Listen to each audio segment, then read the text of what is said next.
TVF एक बहुत ही ज्यादा जाना पहचाना नाम है इंडियन टीवी शोज की इंडस्ट्री में एंड उनके शोज सभी लोग बहुत ज्यादा पसंद करते हैं क्योंकि सब लोग उनसे बहुत ज्यादा रिलेट कर पाते हैं। तो इसीलिए लोगों को टीवीएफ एस्पिरेंट्स का सीजन 1 बहुत ज्यादा पसंद आया था और वो बहुत पॉपुलर भी हुआ था। तो इसीलिए अब टीवीएफ एस्पिरेंट्स अपना नया सीजन लेकर आ चुका है, सीजन 2, जो कि Amazon प्राइम पर हमें देखने के लिए मिलता है। एंड आज हम लोग उसी के बारे में बात करने वाले हैं कि क्या सीजन 2 सीजन 1 से अच्छा है, इस सीजन में क्या अच्छी बातें हैं और क्या बुरी बातें हैं, क्या ये उस हाइप को बरकरार रख पाता है जो एस्पिरेंट्स के सीजन 1 ने एस्टैब्लिश करी थी। तो मेरा नाम है Apoorv and welcome back to yes I watch movies. तो देखते हैं इस वीडियो में। फर्स्ट ऑफ ऑल मुझे ये लगता है कि हमें इसकी स्टोरी को सीजन 1 से कंपेयर करके नहीं देखना चाहिए। अब यहाँ पर आप ये बोलोगे कि यार ये वही सीजन है तो हमें इसकी स्टोरी को कंपेयर क्यों नहीं करना चाहिए। इसका सबसे बड़ा रीजन है कि जो इसका सीजन 1 था वो यूपीएससी एस्पिरेंट्स के बारे में हमें बताता है, उनकी लाइफ में क्या क्या चेंजेस आते हैं, यूपीएससी के लिए किस तरीके से प्रिपेयर करते हैं, उस चीज के लिए प्रिपेयर करना उनकी लाइफ में क्या चेंजेस लेकर आता है। इन चीजों पर ज्यादा फोकस किया गया था सीजन 1 में। लेकिन सीजन 2 में अब जो अभिलाष का कैरेक्टर है वो रामपुर में एक डीएम के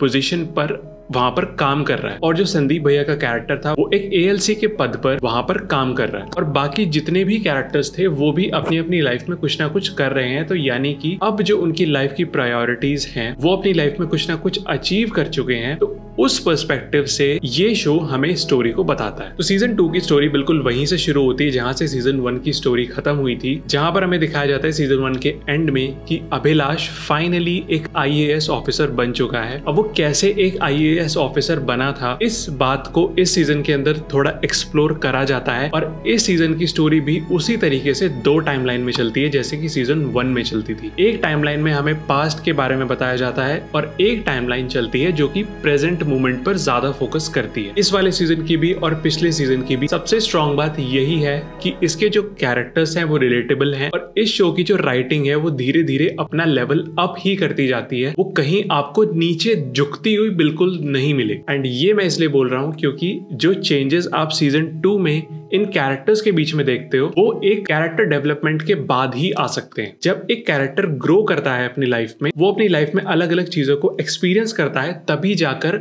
उसके अंदर ये चेंजेस आ सकते हैं। अब जैसे कि एक इंस्टेंस मैं आपको बताता हूँ। अब जो अभिलाष का कैरेक्टर है वो डीएम के पद पर तैनात है रामपुर में और वहीं पर एक एएलसी के पद पर तैनात है संदीप भैया का कैरेक्टर। तो अब उन दोनों के बीच में जो पोजीशन का डिफरेंस है वो काफी ज्यादा है और ये चीजें उनकी कॉन्वर्सेशन में देखने के लिए मिलती है क्योंकि संदीप भैया का जो कैरेक्टर है वो काफी ज्यादा हेजिटेंट हो जाता है अपनी चीजों को शेयर करने में अभिलाष के कैरेक्टर के साथ और कई सारे मोमेंट्स में उन दोनों कैरेक्टर्स के बीच में काफी ज्यादा कॉन्फ्लिक्ट भी देखने के लिए मिलता है। एक और चीज जो मुझे इस शो की बहुत पसंद आई थी वो है इसका यूज ऑफ बैकग्राउंड म्यूजिक। जैसा कि आपको सीजन 1 के बारे में पता होगा, इसका जो बैकग्राउंड म्यूजिक था और इसका जो टाइटल ट्रैक था वो लोगों को बहुत पसंद आया था। लेकिन एक चीज जो मुझे नहीं पसंद आई थी उस शो की, इसका जो मेन थीम था उसको बार बार यूज किया जाता था हर एक एपिसोड में। लेकिन इस सीजन के अंदर उस थीम को सिर्फ उन मोमेंट्स पर यूज करा गया है जहां पर उसकी जरूरत थी, जहां पर सीन इंटेंस था। तो स्टोरी क्या कहना चाहती है इसके बारे में बात करते हैं। स्टोरी तो हमें यार हर एक कैरेक्टर का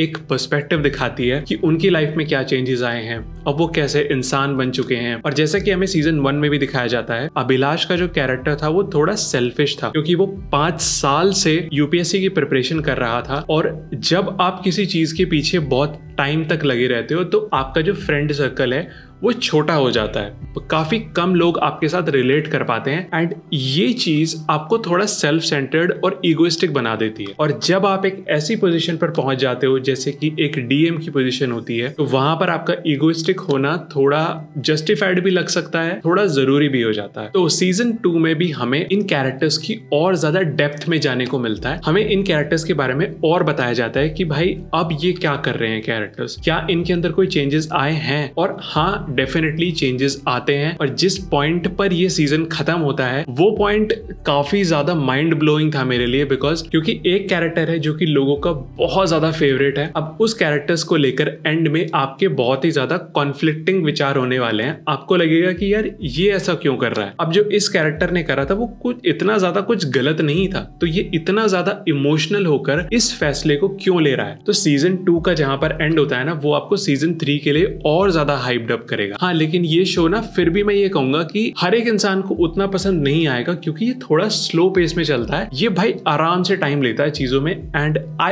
मुझे वो बहुत पसंद आया। I actually liked it. एक और चीज जो मुझे इसकी बहुत पसंद आई वो है फेमिनिज्म का एंगल। यहाँ पर लड़की को सिगरेट पीते हुए भी दिखाया जाता है, दारू पीते हुए भी दिखाया जाता है, लेकिन उसको ग्लोरीफाई नहीं करा जाता, उसके ऊपर लुक डाउन नहीं करा जाता कि ये तो बहुत ही गलत चीज है, इससे तो लड़की का कैरेक्टर जस्टिफाइड हो जाता है। ये चीज बिल्कुल भी नहीं करी जाती। एंड जो फेमिनिज्म का एंगल और भी निखर कर आता है कि what actually is true feminism. जब आपकी शादी हो जाती है तो आप दोनों को ही थोड़े बहुत सैक्रिफाइसेस करने पड़ते हैं, तभी वो जिंदगी आगे चलती है, which is actually beautifully portrayed in this season. तो फाइनल कंक्लूजन की बात करते हैं, क्या ये शो बिंजेबल है, क्या आपको देखना चाहिए? तो डेफिनेटली भाई ये एक बहुत ही बढ़िया शो है। एंड दूसरी बात तो भाई इसके लेंथ भी बहुत ज्यादा बड़ी नहीं है, सिर्फ 5 एपिसोड्स हैं एंड ऑलमोस्ट 45 मिनट के आसपास एक एपिसोड है। एवरेज लेंथ आप लगा सकते हो 40 से 45 मिनट की, तो आपको बहुत ज्यादा टाइम भी नहीं लगेगा इन 5 एपिसोड्स को देखने के लिए। एंड इन द एंड आप काफी ज्यादा एक सेटिस्फाइड फीलिंग मैं नहीं बोलना चाहता बिकॉज आपको वेट करना पड़ेगा सीजन 3 के लिए, लेकिन फिर भी आपको काफी ज्यादा अच्छा लगेगा कि यार हाँ, हमने किसी एक अच्छे शो में अपना टाइम इन्वेस्ट करा है। तो यही थे मेरे थॉट्स टीवीएफ एस्पिरेंट्स के सीजन 2 को लेकर। आपके क्या थॉट्स है प्लीज मुझे कमेंट में जरूर बताना। तो मिलते हैं नेक्स्ट वीडियो के साथ। Thank you for watching, bye bye.